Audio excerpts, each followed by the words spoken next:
सुबह सुबह शिव जी के मंदिर जाते हो आप लोग, एक लोटा जल चढ़ाने के लिए जाते हो। शंकर जी के मंदिर में जो निर्माल्य पड़ा रहता है, इधर उधर अगर कोई फूल पत्ती बेलपत्र सामग्री पड़ी रहती है, उसको उठाकर एक और जब रखो तो उसको प्रणाम करा करो। क्यों, किस लिए? शंकुकर्ण की कथा कहती है, निर्माल्य को उठाकर जो मस्तक से लगाकर प्रणाम कर कर विसर्जन में रखता है, विसर्जन की ओर रखता है, उसके अंदर एक ऐसा बल उत्पन्न हो जाता है कि मात्र वो किसी पर अपनी दृष्टि भी डाल देता है तो प्रेत जीवों का भी उद्धार हो जाता है। वो निर्माल्य में, विसर्जन करी हुई निर्माल्य में इतना बल उत्पन्न होता है महाराज।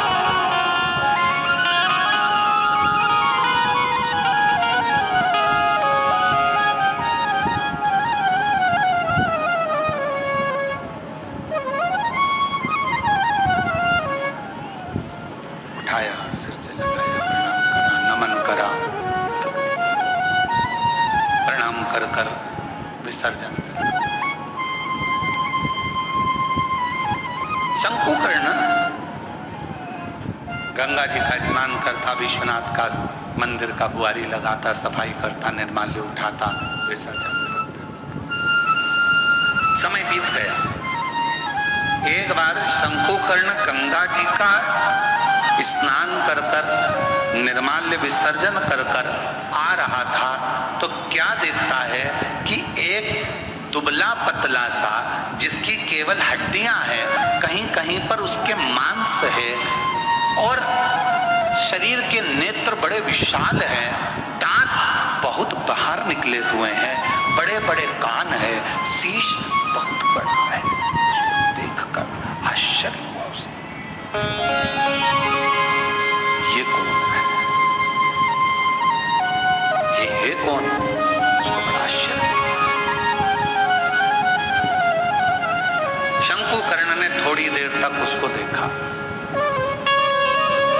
बेलपत्र शिव महापुराण की कथा बीजापुर में चल रही है।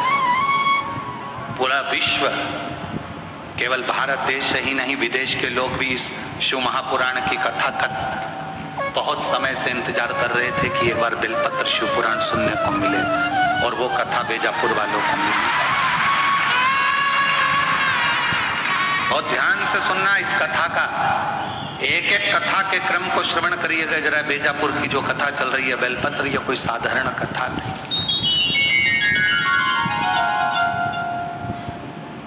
इसको धारण करिए।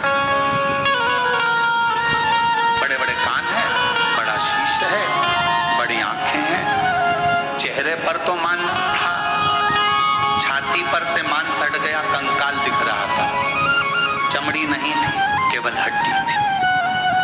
पेट आया, पेट पर मांस दिखा, जंघा आई तो कंकाल हो गया, घुटने पर कंकाल था, फिर मांस आया, फिर कंकाल था।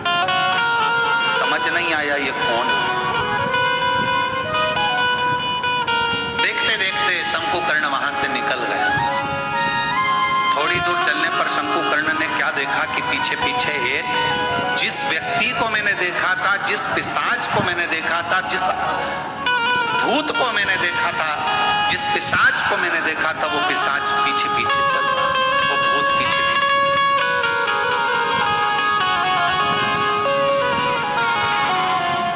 चलते चलते चलते चलते कुछ दूर पर शंकुकर्ण ने पलट कर देखा कि वो पिशाच मेरे पीछे चल रहा। रुक गए, पूछा, प्रणाम कर कर पूछा कि क्या बात है, क्या हुआ, आप कौन है?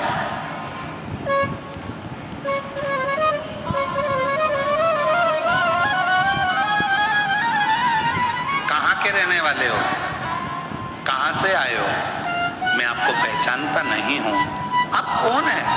आधा शरीर आपका मांस है, आधे शरीर में कंकाल है, आधे शरीर में मांस है। उसने कहा कि मैं पिशाच हूं और मैं एक ब्राह्मण था। मेरा जन्म एक ब्राह्मण के घर में हुआ था, मैं ब्राह्मण के घर में पैदा हुआ था, मैं ब्राह्मण। पर होने के बाद मैं अपना कर्म तो करता, पर कर्म करने के साथ में मैं अपने इष्ट पर, भगवान पर, ईश्वर पर भरोसा नहीं करता, केवल अपने परिवार का भरण पोषण केवल।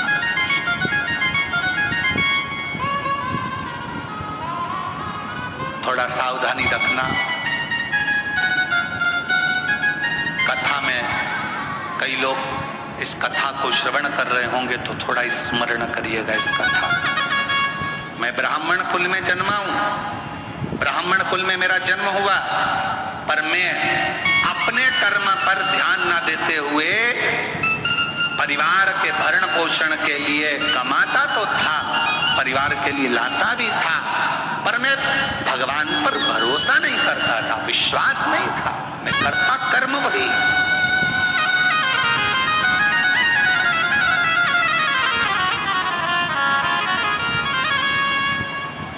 शिव महापुराण की कथा कहती है,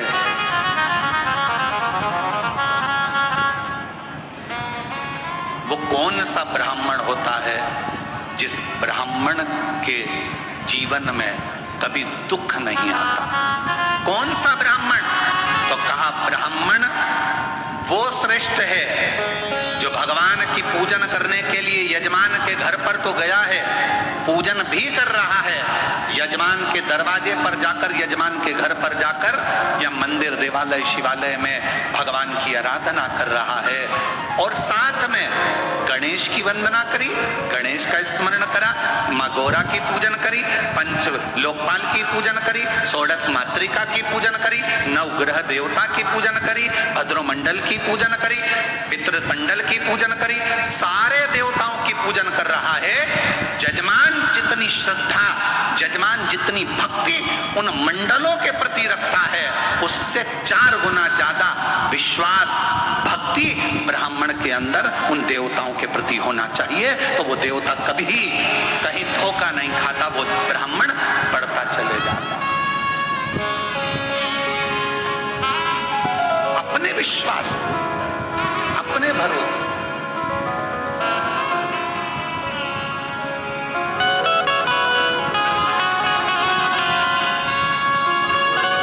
अभी एक वीडियो बीच में हमने कहा भी था, कथा में उसका वर्णन भी किया था कि एक लड़की लड़ रही थी किसी से, और लड़ते लड़ते उस छोटी सी लड़की ने, मैं डरती वरती नहीं हूं,